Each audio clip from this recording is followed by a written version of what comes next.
Bismillahirrahmanirrahim.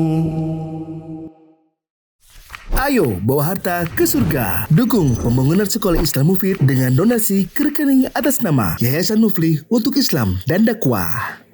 Berikut ada pengumuman dari DKM Bandara, dipersilakan. Syukran Ustaz. Sedikit kami sampaikan terkait kebijakan dari PT Angkasa Pura I Balikpapan menyampaikan terkait pembayaran kendaraan. Jadi tanggal 14 Januari kemarin itu sudah dimulai dengan pembayaran tanpa uang cashless ya. Jadi diharapkan para jamaah mulai memiliki kartu atau uang elektronik seperti e-money, BRI atau sejenisnya. Nah, karena sudah terhitung mulai 14 Januari, jadi mulai malam ini tetap masih bisa membayar secara cash sampai 1 bulan ke depan dari tanggal 14 Januari. Jadi nanti tanggal 13 Februari bagi jamaah kajian Ustadz Muflih sudah menggunakan cashless. Jadi malam ini sampai dengan tanggal 13 Februari masih bisa membayar cash dengan nominal flat seperti biasa sebelum-sebelumnya. Demikian informasi yang disampaikan. Atas perhatiannya kami ucapkan jazakumullahu khairan katsira. Assalamualaikum warahmatullahi wabarakatuh. Bismillahirrahmanirrahim. Assalamualaikum warahmatullahi wabarakatuh.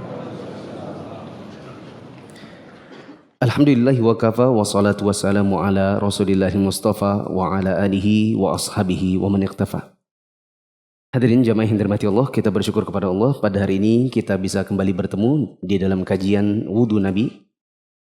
Kita akan mulai masuk dalam bab wudu Nabi SAW sebagai pelengkap dari ensiklopedi salat jilid yang pertama yang sudah kita tamatkan kira-kira 1 bulan yang lalu.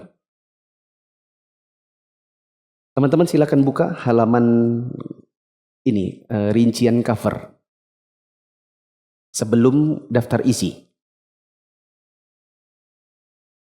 Buku ini berjudul Wudu Nabi yang saya kompilasi dari 5 karya ulama kontemporer. Penyusunnya saya sendiri, tapi bukan dari buah pikiran pribadi, melainkan dengan rujukan-rujukan para ulama kontemporer.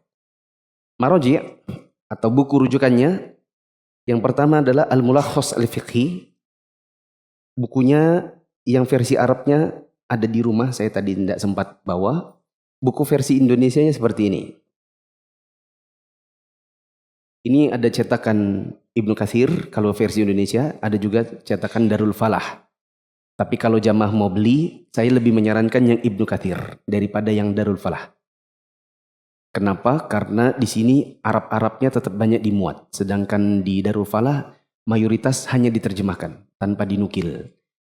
Ya otomatis ini lebih tebal, ada 3 jilid, sedangkan yang Darul Falah hanya 1 jilid. Kemudian yang kedua, Sholatul Mukmin yang sudah kita tamatkan. Sholatul Mukmin yang ensiklopedi salat jilid 1, 2, 3. Kemudian Al-Wajiz fi Fiqhis Sunnah wal Kitabil Aziz karya Syekh Abdul Azim Badawi. Bukunya tadi saya pikir di bandara ada, ternyata katanya goib bukunya.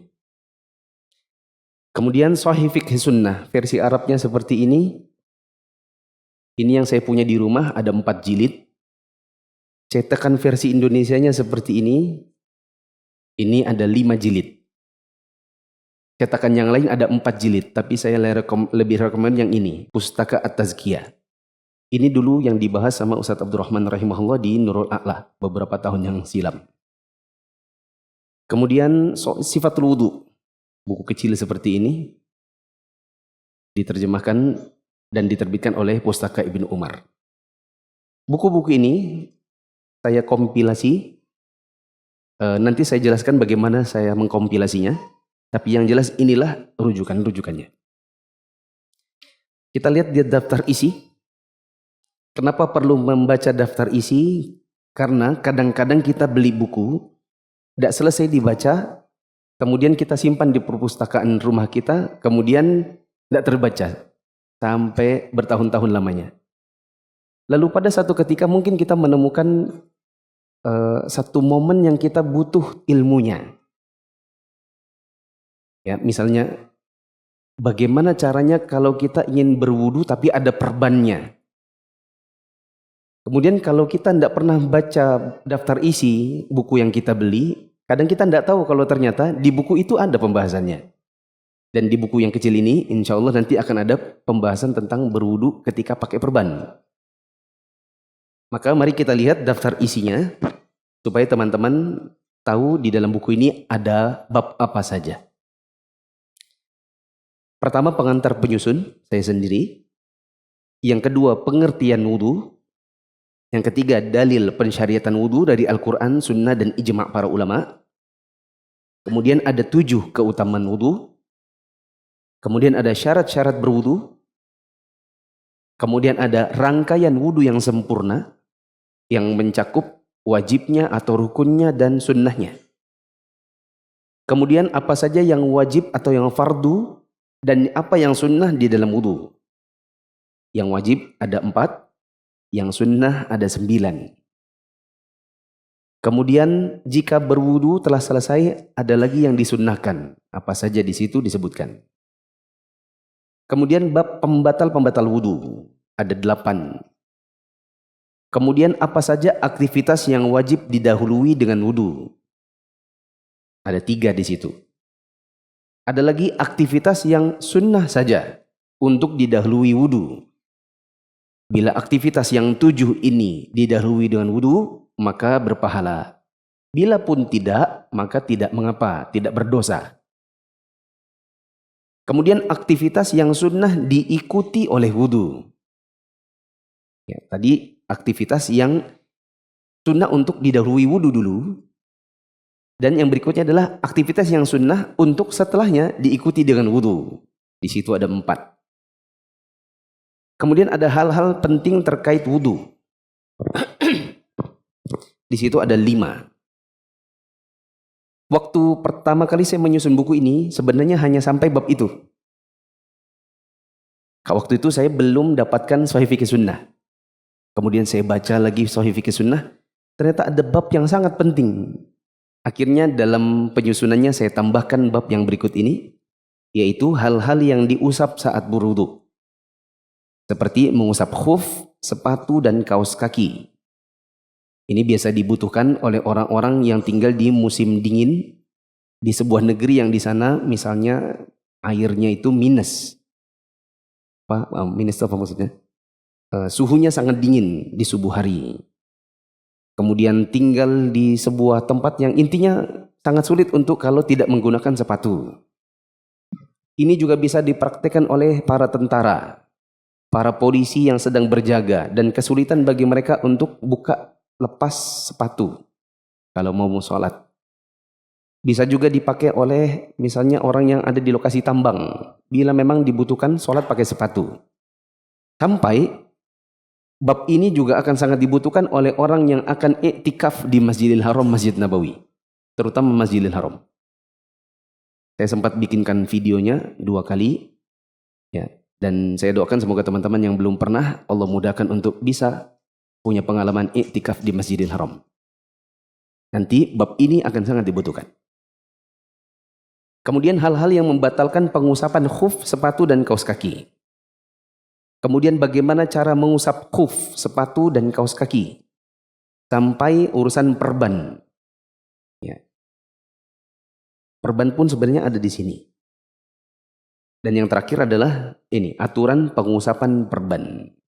Inilah yang ada di buku yang saya susun dari beberapa kitab ini. Langsung saja kita masuk dalam pengantar penyusun.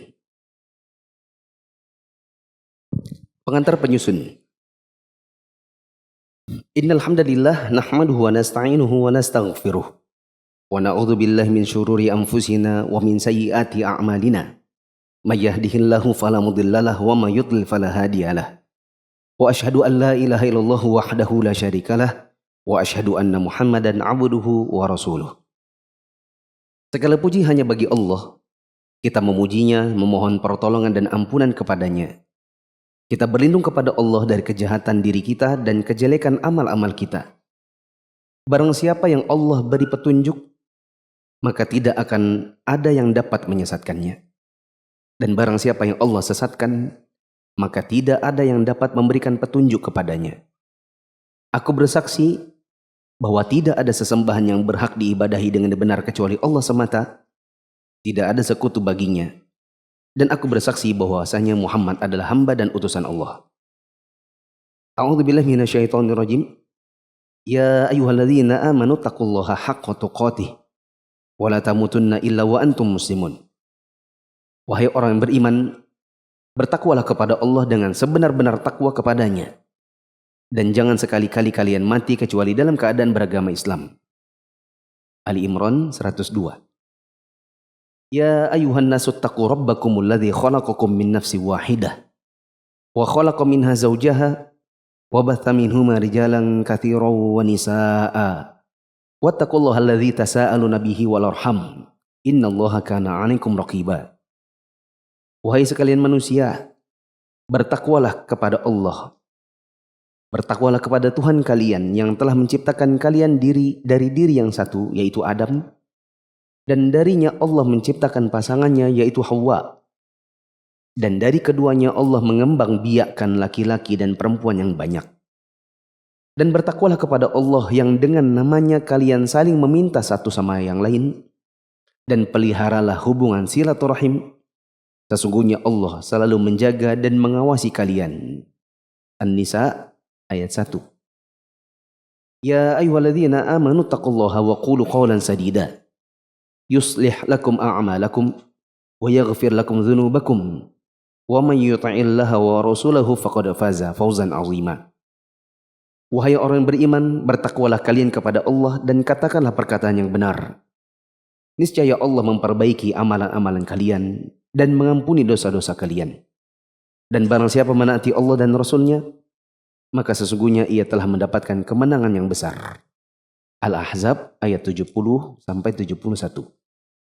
Amma ba'du, fa inna asdaqal hadithi kitabullah wa khairal hadi hadiyu Muhammadin sallallahu alaihi wasallam wa syarral umuri muhdatsatuha wa kullu muhdatsatin bid'ah wa kullu bid'atin dhalalah wa kullu dhalalatin finnar. Allahumma salli ala Muhammad wa ala alihi wa sahbihi wa man tabi'ahum bi ihsanin ila yaumiddin. Amma ba'du. Apa itu artinya amma ba'du? Amma ba'du artinya adapun setelah itu, sesungguhnya sebenar-benar perkataan adalah kitabullah dan sebaik-baik petunjuk adalah petunjuk Muhammad sallallahu alaihi wasallam. Seburuk-buruk perkara adalah yang diada-adakan dalam masalah agama. Karena setiap yang diada-adakan dalam agama disebut dengan bid'ah, dan setiap bid'ah itu adalah sesat, dan setiap kesesatan tempatnya di neraka. Maksudnya, setiap kesesatan pelakunya diancam dengan neraka bila wafat dalam keadaan belum bertaubat. Namun siapapun yang melakukan dosa, syirik sekalipun, bila dia sempat bertaubat sebelum wafatnya, maka Allah pasti ampuni dosanya. Ya Allah, limpahkanlah salawat bagi Muhammad, Nabi Muhammad, keluarga, para sahabat, dan orang-orang yang mengikuti mereka dengan baik hingga hari kiamat. Teman-teman yang dirahmati Allah, mulai dari yang awal, innal hamdalillah, sampai dengan wa kulla dhalalatin finnar, ini satu rangkaian semuanya disebut dengan khutbatul hajah. Khutbatul hajah ini adalah pembukaannya Nabi dalam berbagai kesempatan ceramah beliau. Termasuk dalam khutbah nikah pun Nabi kerap membaca bacaan ini. Maka ini termasuk yang disunahkan untuk dihafalkan terutama oleh para da'i dalam rangka mencontoh Nabi SAW dalam membuka pengajian-pengajiannya. Saya katakan di sini sebagai penyusun, di antara pertanyaan yang paling sering muncul dalam kajian Islam adalah seputar orang yang ingin meniti ke jalan Allah, atau bahasa sekarang disebut dengan hijrah, dan mereka belum tahu harus belajar mulai dari masalah apa. Di antara pertanyaan yang paling sering muncul, Ustadz saya ini baru ngaji dan saya bingung mau ikut kajian dari mana. Ikut kajian manhaj, kok ngeri sekali kayaknya. Ikut kajian fikih, orang sudah ngomong jamak qasar. Saya ini harus ikut dari mana? Bukunya buku apa? Itu juga kadang sebagian orang tidak mengetahuinya. Untuk itu, kami hadirkan serial buku-buku Islam yang kami susun dengan ringkas dan mudah dipahami untuk mereka yang ingin mempelajari Islam dari dasar. Buku ini adalah salah satunya. Buku ini memuat pembahasan wudhu yang kami sajikan dengan padat dan mudah dicerna. Ya, padat kenapa? Karena disarikan dari berbagai buku. Tanpa jelimet pembahasannya. Mudah dicerna karena disajikan secara ringkas. Ya. Dan sebagian ustadz ada yang meskipun tidak secara langsung mereka memuji buku ini. Bahkan mereka tanya, Ustadz kalau pengen ngajarin buku ini belinya di mana? Karena mereka setelah membaca, mereka anggap buku ini mudah untuk dipelajari terutama bagi orang-orang awam. Buku ini dikompilasikan dari karya para ulama, sehingga membuat buku ini lebih memiliki nilai sandaran ilmiah yang kuat dan bermutu bagi yang mempelajarinya. Coba teman-teman perhatikan. Teman-teman pertama kali belajar wudhu, bukunya buku apa? Seumur hidup. Kalau saya bukunya warna biru. Belinya di Kelandasan.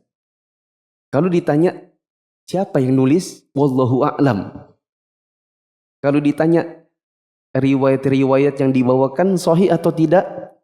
Seingat saya, di buku tersebut jarang ada catatan kaki dengan hadis riwayat siapa, nomor berapa, halaman berapa. Rujukannya itu masih tanda tanya. Kadang-kadang sebagian rujukannya kalau dibilang hadis hanya tertulis al-hadis. Hadis riwayat siapa? Tidak ada. Sehingga sejujurnya saya dulu ketika pertama kali belajar tentang wudu, maka kalau saya ditanya apakah apa yang ada di dalam amalan saya itu punya nilai sandaran yang kuat, jawabannya wallahu a'lam sepertinya tidak. Sedangkan buku yang kami susun ini bukan karangan muflih, artinya dari buah pikiran muflih. Muflih ini tidak punya kemampuan apapun untuk menulis buku kecuali hanya sekedar mampu merangkumkan untuk mempermudah mempelajari buku-buku para ulama. Sehingga nanti teman-teman ketika belajar buku wudhu yang saya susun ini, yang saya kompilasi ini, kemudian teman-teman ditanya, kamu dulu belajar wudhu dari mana? Teman-teman bisa menjawab, ada sebuah buku yang dikompilasi dari buku-buku ulama. Seperti yang ada di buku ini tadi, di bagian maraji'nya. Dari Al-Mulkhas Al-Fiqhi, karya Syekh Shalih bin Fauzan. Salatul Mu'min, karya Syekh Sa'id bin Wahab Al-Qahtani.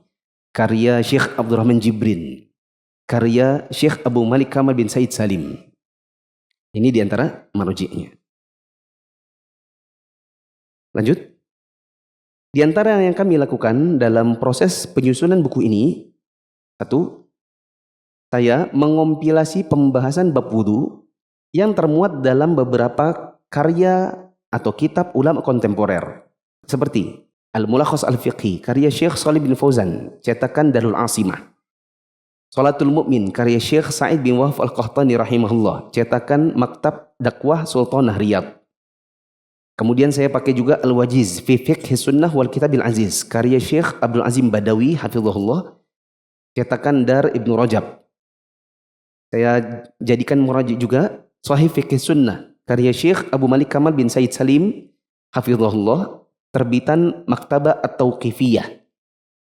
Dan saya lengkapi juga dengan risalah singkat berjudul Sifatul Wudu, karya Syekh Abdullah bin Abdurrahman Al-Jibrin rahimahullah, cetakan Darus Shawab. Kompilasi yang dimaksud di sini adalah memadukan dan meniadakan pengulangan materi atau poin pembahasan. Teman-teman boleh perhatikan bagaimana cara saya mengompilasi buku ini. Saya mulai itu dari kitab Al-Wajiz. Cuman Arabnya nggak ada di sini. Saya buka PDF Arabnya. Kemudian saya buka Google Doc. Oke. Kemudian saya terjemahkan mulai dari Al-Wajiz, saya pindah ke Google Doc. Saya terjemahkan sambil baca nerjemah sampai habis. Kalau sudah, kemudian yang kedua itu adalah Al-Mulakhash Al-Fiqhi. Yang ini. Saya ambil kitab Arabnya, kemudian saya baca, bab ini sudah masuk, bab ini sudah masuk. Oh, bab ini di sini ada 6 poin, sedangkan di Al-Wajiz tadi cuma 5, berarti kan kurang 1. Nah, yang 1 ini saya masukkan, saya tambahin lagi ke situ. Sudah habis bahasanya, saya singkirkan Al-Mulakhash Al-Fiqhi. Saya ambil ensiklopedia salat atau Salatul Mukmin.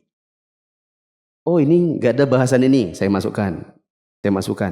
Oh, di sini ada 7, sedangkan tadi di sini baru 6. 1 saya masukkan lagi. Seperti itu, sampai selesai. Bahkan sampai buku yang paling kecil ini, bukunya Syekh Jibrin ini, memuat satu bahasan yang tidak ada di buku yang tebal-tebal ini. Bab tentang apakah seorang muslim itu boleh wudu tapi belum cebok, kurang lebih gitulah ya. Pokoknya ada satu bab di sini yang tidak ada, saya masukkan. Kemudian setelah selesai disusun, dibaca ulang lagi semua. Karena contoh, di buku Al-Mulakhash Al-Fiqhi anggap saja ada satu bab itu harus wudu. Satu masalah misalnya harus wudu. Anggap saja ya, baca Quran itu harus wudu menurut Syekh Shalih bin Fauzan. Ternyata menurut Syekh Abu Malik Kamal bin Said Salim itu bukan harus, tapi sunnah saja. Maka untuk mengkompilasi keduanya, saya tuliskan bahwa ini adalah bab yang ada ikhtilaf ulama. Kalau di buku yang ini, di halaman sekian itu dikatakan sesuatu yang wajib. Sedangkan di buku yang satu lagi dikatakan sunnah. Jadi ini ada ikhtilaf ulama. Kurang lebih begitu cara mengompilasikannya. Tapi saya juga tidak mungkin begitu panjang merijitkan ikhtilafnya ini masing-masing pendapatnya apa. Nanti kalau dibaca oleh orang yang baru masuk Islam, seandainya buku ini kita hadiahkan kepada orang yang baru masuk Islam, suruh baca Al-Quran, ada ikhtilaf ulama.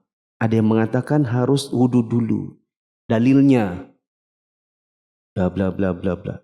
Pendapat kedua, sunnah saja wudu dulu.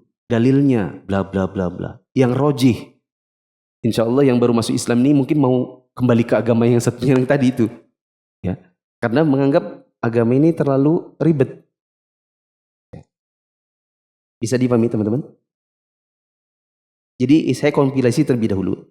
Langkah yang kedua, saya berikan keterangan adanya ikhtilaf atau perbedaan pendapat ulama dalam sebagian masalah. Agar pembaca terbiasa dan lebih dewasa menyikapi adanya perbedaan pendapat dalam sebagian masalah fikih, khususnya yang dibahas dalam buku ini. Ikhtilaf tersebut kami hanya sebutkan tanpa merincikan dalil-dalil masing-masing pendapat kecuali diperlukan. Agar pembaca yang baru belajar Islam tidak merasa kesulitan dalam memahaminya. Ini langkah yang kedua. Langkah yang ketiga, saya tambahkan dalil-dalil dan hal-hal yang sangat penting jika penulis masing-masing kitab yang menjadi rujukan buku ini belum menyebutkannya. Nanti saya sebutkan di catatan kaki. Teman-teman, nanti kalau teman-teman membaca buku ini, lalu ada satu kalimat diakhiri dengan garis datar PEN, penyusun, berarti itu saya sendiri, Muflih. Saya membubuhkannya biasanya di catatan kaki, tidak di dalam badan pembahasan. Supaya terbedakan mana yang versi para ulama, mana yang tambahan penyusun sendiri. Saya bedakan tempatnya supaya tidak bercampur antara perkataan Muflih dengan masyayikh yang lain. Hasilnya dari kompilasi ini adalah wudu Nabi, dikompilasi dari 5 karya ulama kontemporer yang ada di tangan pembaca. Buku ini menjadi materi dasar di Mufid Islamic Academy yang pembahasannya hadir dalam format video agar dapat diambil faedahnya dengan lebih terperinci dan mendalam. Video penjelasannya secara rinci dan sudah selesai dapat disimak di channel YouTube dan Facebook Mufid TV Official dan Mufid Safitra Official. Kami ucapkan jazakumullahu khairan kepada tim mu'alimin dan mu'alimat Mufid Islamic Academy yang ketika itu membantu saya untuk mengoreksi naskah buku ini. Jadi saya setelah menyusun buku ini selesai, saya kirimkan ke tim mu'alimin dan mu'alimat Mufid Islamic Academy. Mereka yang membantu membaca dan mengoreksi serta memberikan masukan. Semoga Allah menjadikan usaha penyusunan buku ini sebagai amal yang ikhlas untuk Allah semata, tanpa tercampuri ketamakan terhadap dunia. Semoga Allah mematikan kita semua dalam husnul khotimah dan memasukkan kita ke dalam surganya kelak. Amin. Balikpapan, November 2022. Ini pertama kali terbitnya. Kita langsung masuk ke dalam wudhu Nabi. Bab pertama, pengertian wudhu. Coba dilihat di catatan kaki nomor 1. Pengertian wudhu, catatan kaki nomor 1. Pengertian wudhu ini saya ambil dari Sahih Fiqh Sunnah halaman 107. Jadi kalau teman-teman ingin lihat pembacanya, ada di mana ini pengertian wudhu? Jawabannya hanya ada di Sahih Fiqh Sunnah halaman 107. Perhatikan teman-teman. Waktu saya nyusun, pengertian wudhu itu tidak ada di semua buku awalnya. Dari Mulakhas Fikih nggak ada. Sholatul Mu'min, ensiklopedia sholat nggak ada. Sahih Fikih Sunnah nggak ada. Punya Syekh Jibrin nggak ada. Saya teringat dan buku ini yang paling akhir saya jadikan maraji. Waktu saya buka, ternyata ada bab pertamanya pengertian wudhu. Justru ini adalah bab paling dasar karena pengertian itu mengandung faedah yang sangat besar. Maka pengertian wudhu saya masukkan di bagian awal. Makanya teman-teman kalau melihat catatan kaki, pengertian wudhu ada di Sahih Fiqh Sunnah halaman 107. Lalu mana buku yang lain? Jawabannya buku yang lain tidak punya bab pengertian wudhu. Hanya ada di Sahih Fiqh Sunnah. Baik. Teman-teman perhatikan dulu. Kenapa kita perlu mengerti definisi sesuatu? Apalagi dalam masalah agama. Jawabannya, mengerti definisi sesuatu kadang-kadang membuat kita mengerti sebagian hukum-hukumnya. Karena sebagian hukum tentang sesuatu itu bisa tergambar dengan mendefinisikannya. Contoh, tentang puasa. Apa itu puasa? Puasa itu adalah ibadah kepada Allah dengan cara menahan diri dari makan, minum, jima, dan hal-hal yang membatalkannya, mulai dari terbit fajar hingga terbenam matahari. Betul atau tidak? Ini definisinya. Dari definisi ini, nanti teman-teman bisa menjawab sendiri. Kalau teman-teman ada yang terfikir begini, saya ini pergi ke Jakarta sore hari. Kalau saya tadi di Balikpapan aja, dari tadi saya sudah buka. Tapi karena saya terbang ke Jakarta, enggak buka-buka. Ini saya kalau lihat jam tangan saya, jam tangan Wita, ini harusnya saya sudah buka ini. Tapi saya tanya pramugari, Mbak, sudah waktunya buka puasa belum? Pramugarinya bilang, belum bisa, belum Pak. Karena matahari masih, itu tidak. Kita kalau pergi ke barat, dari Wita menuju ke Jakarta, kita mengejar matahari atau membelakangi matahari? Ayo, saya ulang. Teman-teman bisa bayangkan, kalau kita berangkat dari Balikpapan, yaitu waktu Indonesia Tengah, menuju ke Jakarta, waktu Indonesia Barat, kita terbang membersamai matahari atau bertolak belakang dengan matahari? Membersamai. Membuat kita agak panjang sedikit puasanya. Pertanyaannya, buka puasanya di mana? Kalau kita lihat jam Balikpapan, sudah waktunya buka. Tapi kalau ngangkat jendelanya pesawat, masih terang. Pertanyaannya, di manakah buka puasanya? Di pesawat sekarang karena ngikuti jam Balikpapan karena kita orang Balikpapan? Ataukah nanti tunggu landing? Atau tunggu terbenam matahari? Jawabannya, kembali kepada definisi. Apa tadi definisinya?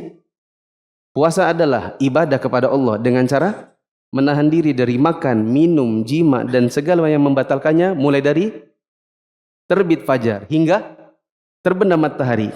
Karena jendela pesawat menunjukkan masih terang dan belum terbenam matahari, berarti belum boleh buka. Tidak boleh, tapi Balikpapan sudah. Ayo buka sudah. Gitu. Belum terbenam matahari. Kita bilang belum bisa buka. Loh kenapa? Balikpapan lo sudah buka. Kita bilang karena definisinya menunjukkan kita baru boleh buka bila terbenam matahari. Dan kita berada di tempat yang matahari belum terbenam. Jadi pahami? Nah, jadi kembali kepada definisi, kadang kita tahu hukumnya. Mari kita baca definisi atau pengertian wudu. Kata penulis, yaitu penulis Sahih Fiqh Sunnah, menurut bahasa, wudu berasal dari kata al-wada'ah, yang artinya adalah kebersihan dan kecerahan. Al-wudu dengan huruf waw diberi harokat dhammah, berarti dibaca wudu, wawunya di dhammah, berarti bacanya apa? Wudu. Itu artinya perbuatan wudu. Jika wawunya diberikan harokat fathah, dibaca apa? Wadu, berarti air yang digunakan untuk berwudu. Ini bagus kalau ada papan tulis, cuman qadarullah saya lupa minta. Lihat catatan kaki nomor 2. Sama seperti suhur dengan sahur. Suhur adalah perbuatan makan sahur, sedangkan sahur itu makanan sahurnya. Lihat ada garis datar pen, berarti tulisan siapa itu? Mufli, bukan masyayikh. Perhatikan teman-teman. Ada orang teriak, sahur, sahur. Sahur, kalau pakai fathah, sahur, berarti itu makanannya. Kalau mau perbuatannya, berarti bukan sahur, sahur. Tapi pakai dhammah, apa? Suhur, suhur. Kecuali kalau di masjid itu memang banyak makanan, terus muazzinnya teriak, sahur, sahur. Maksudnya, woi sini woi, banyak makanan. Kalau ngajak orang, sini banyak makanan. Itu memang panggilannya sahur, sahur. Tapi kalau ngajak orang melakukan perbuatannya, teriaknya bukan sahur, tapi apa? Suhur. Sama juga wudu sama wadu. Apa itu?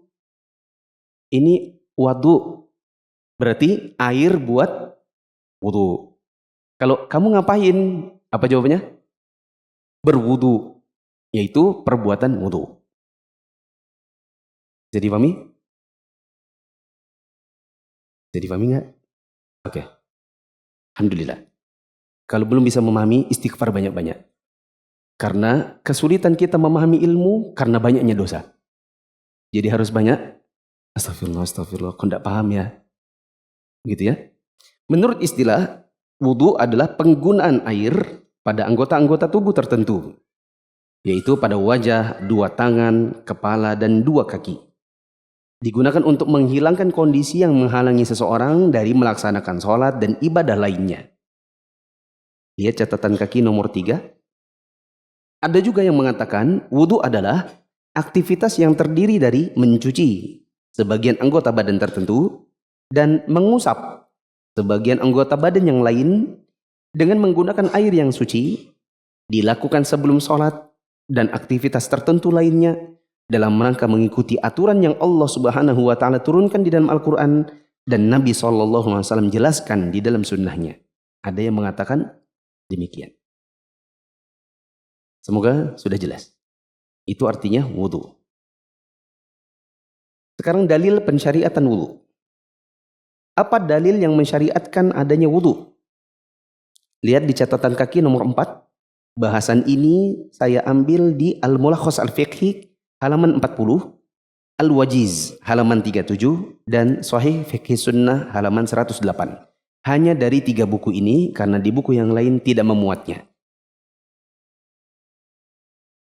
Dalil pensyariatan wudu. Wudu disyariatkan berdasarkan dalil-dalil Al-Quran, Sunnah, dan ijma' ulama sebagai berikut. 1. Dalil dari Al-Quran. Allah berfirman, Ya ayyuhalladzina amanu. Di sini ada kekurangan tulisan. Pinjam pena. Di situ ada kurang alif ya. Alladzina. Allah berfirman, "Ya ayyuhalladzina amanu idza qumtum ila sholati faghsilu wujuhakum wa aydiyakum ilal marafiq."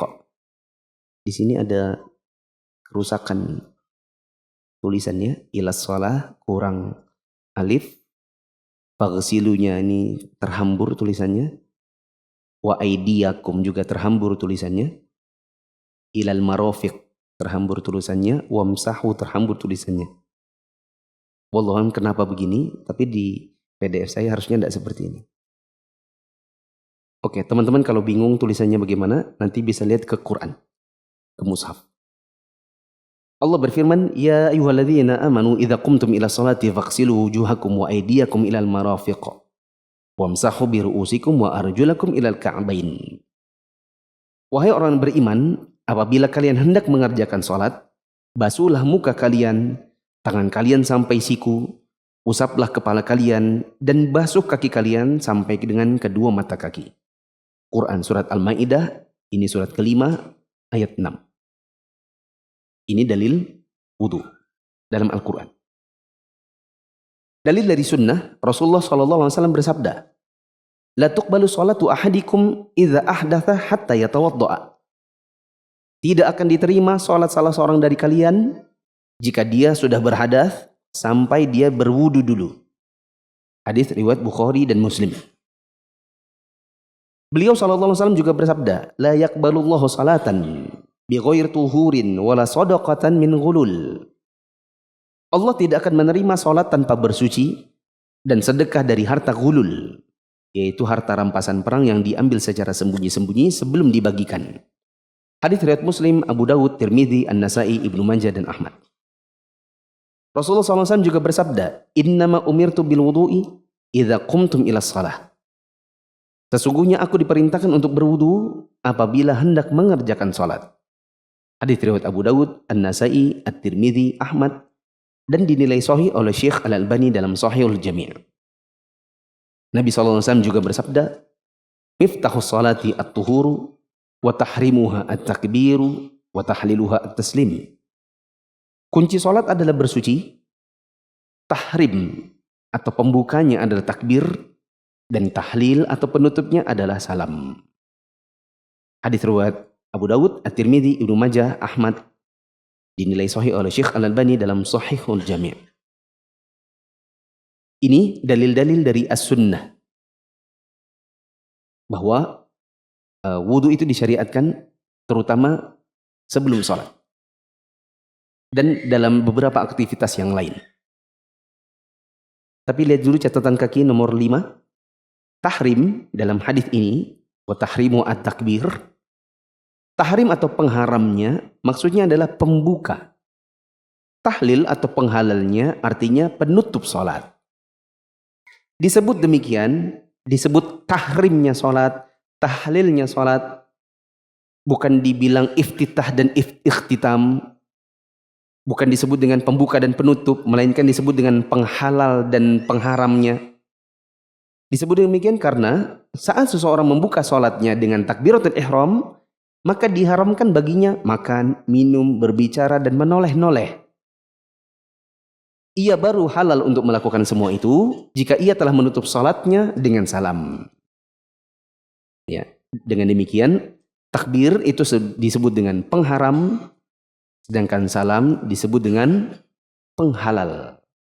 Diharamkan dan dihalalkan dari apa? Makan, minum, bicara, terus menoleh-noleh. Demikian penjelasan Syekh Abdul Muhsin Al-Abbad dalam Syarah Sunan Abi Dawud. Ini saya cari sendiri dan saya dapatkan di Syarah Sunan Abi Dawud karya Syekh Abdul Muhsin Al-Abbad. Dalil dari ijma' ulama. Apa dalil wudu itu disyariatkan? Dalilnya dari ijma' ulama. Ini dalil yang ketiga. Para ulama berkonsensus bahwa sholat tidak sah tanpa bersuci jika bersuci masih bisa dilakukan. Teman-teman bisa kasih stabilo pada kata-kata jika bersuci masih bisa dilakukan. Jika ada orang mau sholat, dia masih bisa bersuci, tapi sengaja tidak bersuci, maka sholatnya tidak akan sah dan tidak akan diterima. Dikarenakan para ulama berkonsensus bahwa sholat itu tidak akan sah jika tidak bersuci. Selama bersuci itu memang masih bisa dilakukan. Berarti bila ada orang mau sholat, dia tidak bersuci karena memang tidak bisa melakukannya, maka sholatnya sah. Boleh diberi catatan contoh dekat situ. Contoh, seorang muslim di penjara. Seorang muslim di penjara. Tangan dan kakinya diikat sehingga tidak bisa berwudu. Tangan kakinya diikat di belakang sehingga tidak bisa dia berwudu. Maka dia boleh sholat meskipun gak wudu. Kenapa? Karena baru tidak sah jika bersuci masih bisa dilakukan. Kan ini gak bisa dilakukan. Contoh, meskipun ini agak jarang mungkin terjadinya. Ada orang misalnya hiking ke atas gunung. Sampai di atas gunung, ketemu dia sama beruang. Kelahi sedikit, tentu dia yang kalah. Ya kan? Hilang tangannya digigit beruang. Tersisa kakinya, tangannya berdarah-darah. Dia waktu itu hiking sendirian atau dia terpisah sama rombongan. Sekarang sudah tiba waktu maghrib, belum ada yang menolongnya. Baterai habis, tangan putus digigit beruang. Mau berwudu, gimana caranya? Akhirnya dia terpaksa sholat tanpa berwudu. Bolehkah? Boleh. Sahkah sholatnya? Sah. Dikarenakan sholat itu tidak sah tanpa bersuci jika wudu masih bisa dilakukan. Tapi bila memang tidak bisa dilakukan, maka orang tersebut sah apabila tidak bersuci. Contoh yang lain, ada seorang lansia hidup sebatang kara. Allah takdirkan anak-anaknya tidak ada yang mau merawat dirinya. Di akhir masa tuanya, dia dalam keadaan sakit. Tidak ada anak yang membantu. Di rumah tidak ada yang membantu. Dia sebatang kara, mau wudu tidak bisa. Akhirnya dia BAB di situ, BAK di situ, tidur di situ, sholat di situ. Tetangga tidak ada yang mau menjenguk, anak-anak tidak ada. Akhirnya dia terpaksa sholat dalam keadaan tidak bersuci karena tidak ada yang membantu karena sakitnya. Sahkah sholatnya? Sah. Karena sholat itu hanya tidak sah tanpa bersuci jika bersuci masih bisa dilakukan tapi tidak dilakukan. Nah. Azan dulu. Kayaknya sudah waktu azan.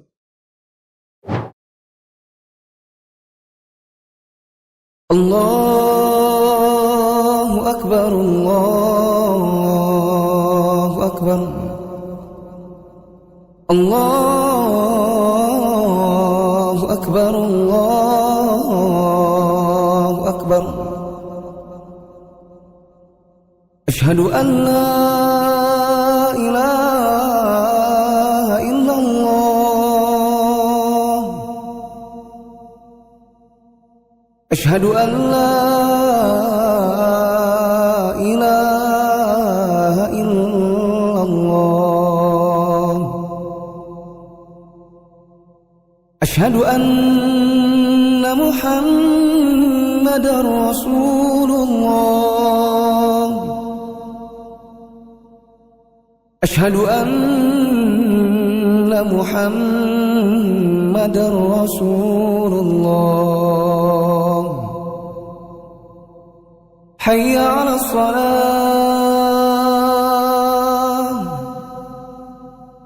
Hayya 'alas salah. Hayya 'alal falah. Hayya 'alal falah. Allahu Akbar, Allahu Akbar. La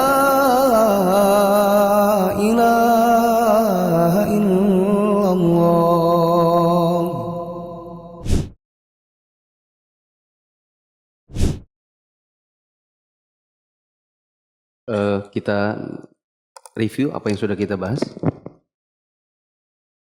Tadi kita awalnya membahas maroji buku ini, kemudian daftar isi, setelah itu pengantar penyusun, bagaimana metodologi saya menyusun buku ini, kemudian kita bahas pengertian wudu, dan yang terakhir adalah dalil pensyariatan wudu.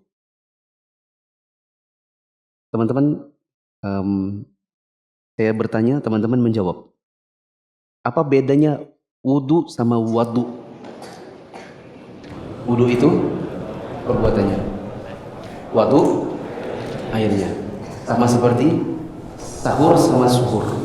Kalau sahur makanannya. Kalau suhur perbuatannya.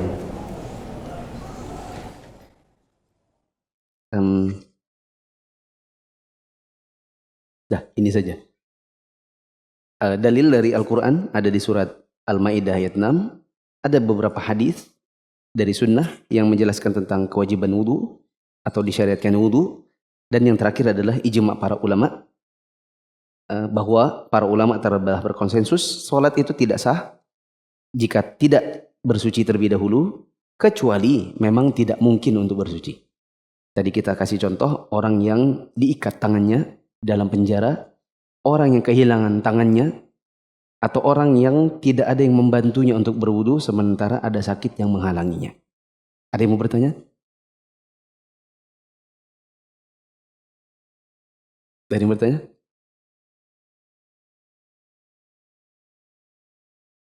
Baik, kalau tidak ada kita cukupkan.